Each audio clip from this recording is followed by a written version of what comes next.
on, guys? The Comics Kid 2099 here to talk to you about another horror movie. 28 Days Later, directed by Danny Boyle. I don't think I've seen any movies by this man except for the movie Sunshine, which I didn't really care for, but I went into this movie completely cold. All I knew was that it was kind of a modern take on the zombie genre, and I would really like to do some research on all the zombie movies that came out in the 20th century and when the popularity kind of died off, because I know George Romero really popularized this particular breed of zombie with Night of the Living Dead, and then he also had Dawn of the Dead and Day of the Dead, which were also really well loved. And then I think it kind of petered out a little bit. I know there was Land of the Dead, which, if I'm not mistaken, came out in the same year that this came out. I think this was 2003, and I think Land of the Dead was also 2003. But I believe I've heard some people say this kind of revives the zombie genre and interest in the genre a little bit. And I will go ahead and say this is a much better movie than Land of the Dead. That one is, I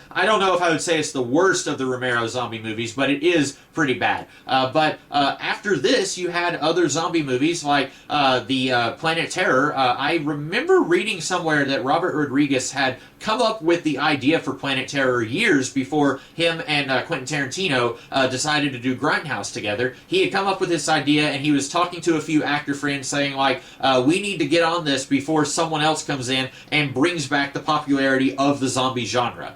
So he probably had the basic idea of a more sci-fi origin for zombies probably before this movie came out. And then this came out, and I would say he was like, oh, okay, Danny Boyle kind of already did it, so I don't need to do mine. Now, Robert Rodriguez and Danny Boyle, two completely different directors.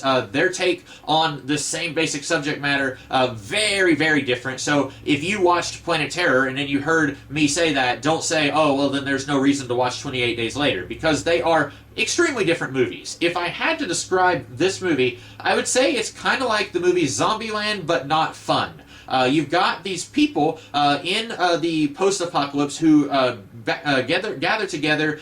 They basically become a family, but not by blood, and then we get to see them go through all these trials and tribulations. What really cemented that comparison for me was there is a scene where four of our main characters go into a shopping center, and they start filling up their buggies with a whole bunch of stuff. And then I was thinking about that scene in Zombieland, where they start breaking all this stuff in a store. And I was thinking, this is kind of like Zombieland. You got people, they're not related, and then they kind of become an unofficial family for each other. But this is a much more depressing look at how this would play out than what Zombieland is. Zombieland, they have a blink and you miss it reference to, I think someone ate some bad cow meat or something, and that's what started the zombie apocalypse.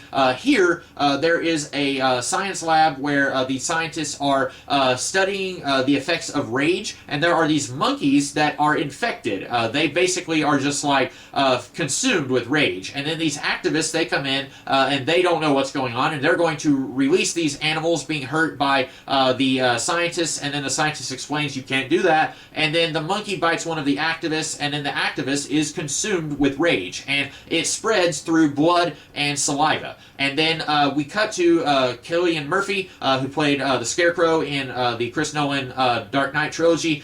He is very naked in a hospital. I was not expecting that, and you know, if you're into seeing someone nude like that, then this might be the movie for you. I don't think anyone actually likes seeing penises, so that just fair warning right there. But he wakes up 28 days after the apocalypse began. Kind of sort of like The Walking Dead. I have this like nagging like that wouldn't really happen in the real world thing with this and the beginning of The Walking Dead, because you have this character who wakes up in a hospital and the IV is empty, and I'm thinking, how did they survive? Because you can change the rate that an IV pumps fluid into a human. You could make it really slow, but then Cillian Murphy would still not have any calories or enough water.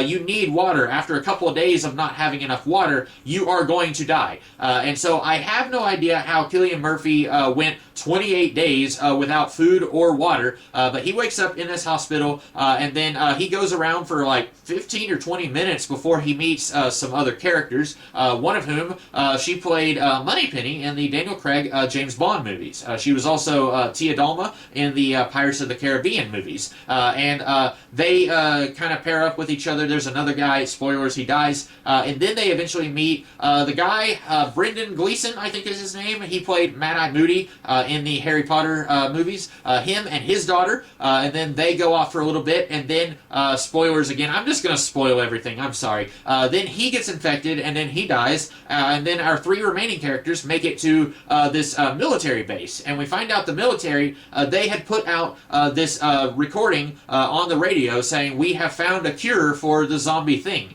But then they get here, and Christopher Eccleston is here, and this is pre-return of Doctor Who, I believe. And so this was kind of like a big thing for a lot of these actors. This was pre-Pirates of the Caribbean for Naomi Harris, pre-Doctor Who for Christopher Eccleston, pre-everything that you know Cillian Murphy from for him. But anyway, Christopher Eccleston says, hey, we actually just put that on the radio so that we could attract women, so that my soldiers can procreate with the women and try to recreate the human race, because one of my guys was about to kill himself because he said there's no future left for humanity, and so we need to restart humanity. It's really disgusting, really twisted, and then you got some more of these characters trying to get out of a bad situation. And I was reading up on this movie, and apparently a lot of people didn't like that the last third of the movie kind of gets away from the threat of the zombies, and I was okay with that. I think I would have been bored if the whole movie was more of, look, there's more of the infected, we got to get away or we got to fight them.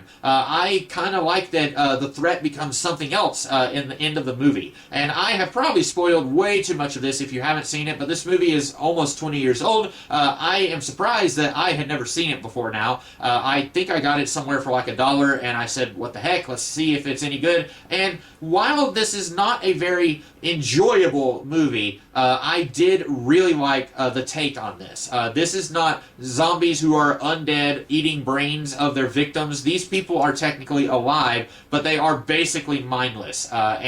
So it's still the same basic idea of the zombie, and in this case, the zombie represents actual, I think the words that the director used were social rage that exists in real life, like road rage or being angry about something in your job, things that didn't exist 1,000 years ago or something like that. And so they are having the zombies here represent that kind of thing. And that's interesting. I don't think that any other zombie movie has really done that. So if you are willing to watch something that can be very dreary. It doesn't have a whole lot of like, ooh, this is really fun and exciting moments. There are tense moments, moments where they're trying to get away from the infected, or everything at the military base is very tense, but it's not a, haha, that's funny. There's not a lot of relief from the tension, I guess I should say. But this is still a very well-made movie. And comparing this to a movie I talked about yesterday, Let Me In, I felt like I could still sit down and enjoy this movie, even though it is pretty depressing. Seeing stuff like Cillian Murphy's character, he has a fear of being abandoned. And then he goes to his parents' house and finds them there. And there's a lot of stuff where it's like, man, this is really getting me down in the dumps. But at the same time, I really like this movie, and I can't explain why I'm okay with 28 Days Later and I'm not as okay with Let Me In, but this movie worked for me. It's not one that I am going to watch a ton in the future. I don't have to make an annual watching of it, but I really like this. I don't know if I would say this is my favorite zombie movie. I would still say that's probably Zombieland, but I like this quite a bit. I like what this does with the genre. So if you didn't mind hearing the spoilers in this video and you haven't seen 28 Days Later, I would suggest watching this. I'm kind of disappointed they didn't do 28 Years Later. They did do a sequel, 28 Weeks Later. I guess next would be 28 Months. But I'm really I'm half joking here because I'm sure that Danny Boyle doesn't really have an interest in making a franchise out of this. I don't even know if Danny Boyle did 28 Weeks Later, but I haven't seen that one either. But I kind of would like to see more of, well, let's have some different characters over here and see how they're reacting to the zombie apocalypse. But I really like this, so I hope you guys like this video, and I will see you guys in the future with some more videos. In the meantime, you guys have a great rest of the day. Catch you later.